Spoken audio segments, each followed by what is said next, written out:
Francis Red Vlogs. May panibago tayong mission. Ang pamimigay nito mango sticky rice.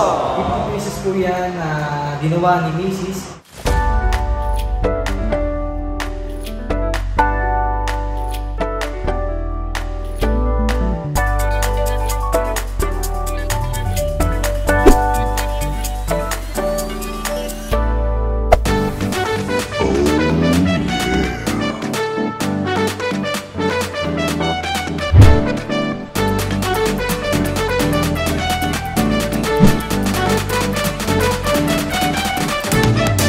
Magiging posible itong mission natin dahil lang sa tulong ni Ma'am Betty from London na nagbigay po ng budget natin para sa pamimigay sa mga bata na nakikita natin sa labas.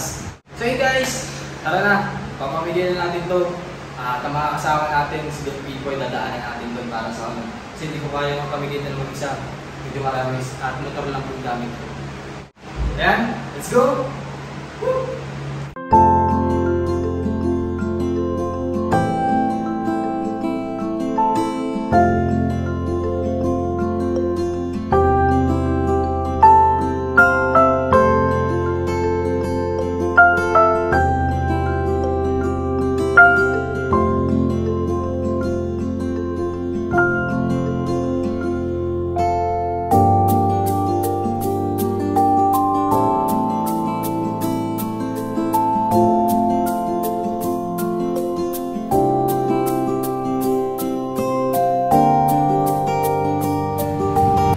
So yun guys, dito tayo kay Don Pipoy. So kung natatandaan nyo siya, yan po yung prank natin na hindi naman nagalit yan, parang nan-joke din lang yan.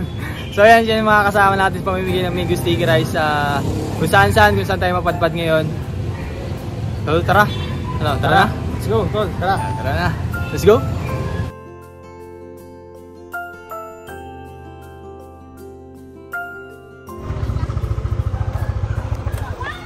Rin, tawagin yung tropa mo.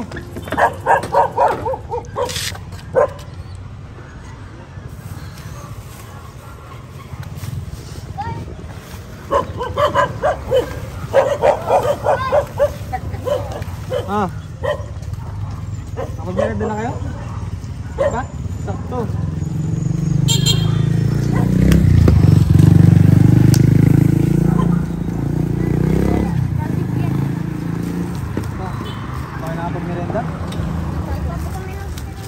Ayan, sakto.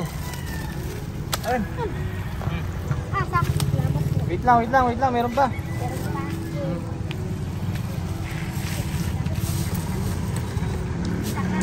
Meron pa, dito pa. Isa kayo, tigisa. Ako para sa bata po. Thank you, Madam Betty. Kainin nyo na. Tayo sa tabing dagat. So marami kasi dito mga bata na naglalaro. So dito tayo mamimigay ng mango sticky rice and yung drinks.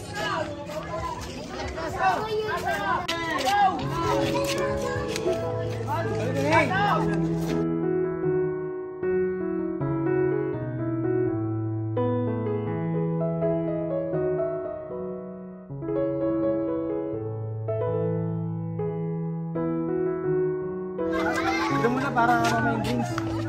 Dito muna kayo.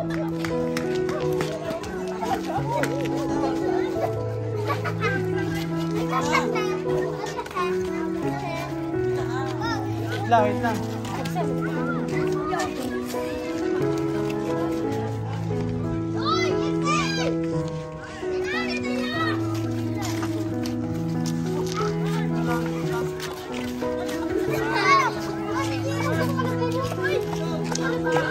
Pila mo na dyan at mayroon pang juice. Mamaya na ako na juice sa juice.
nga.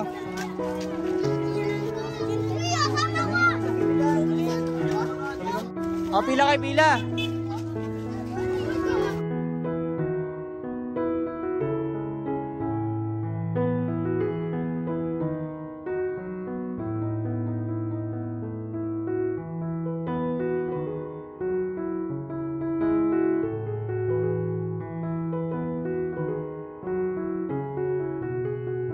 Ay, straw. Wala palang straw yan.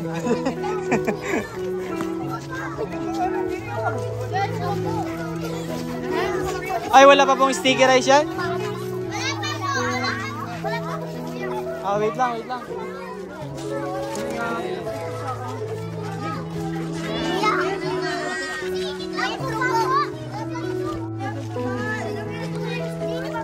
Wala pa yan. Di muna kayo, di muna sa gula.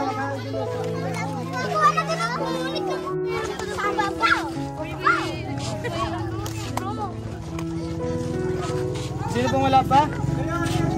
Napakasarap pagmasdan ang mga ngiti ng mga batang ito. Dahil sa hatid na tulong ni Ma'am Betty, marami ang napasaya. Ako din ay nangangarap na balang araw ay makapamahagi at makapagbigay ng ganitong tulong sa ating mamamayan upang maibsan man lamang ang kanilang nararamdamang kahirapan at kalungkutan. Kaya patuloy ako nagpupursige upang maabot ang pangarap na ito. Sabi nga nila, pag may goal ka sa buhay at sa tingin mo ay parang napakahirap abutin, unti-untiin mo lamang. Balang araw, hindi mo namamalaya na nakarating ka na pala sa pangarap na inaasam-asam.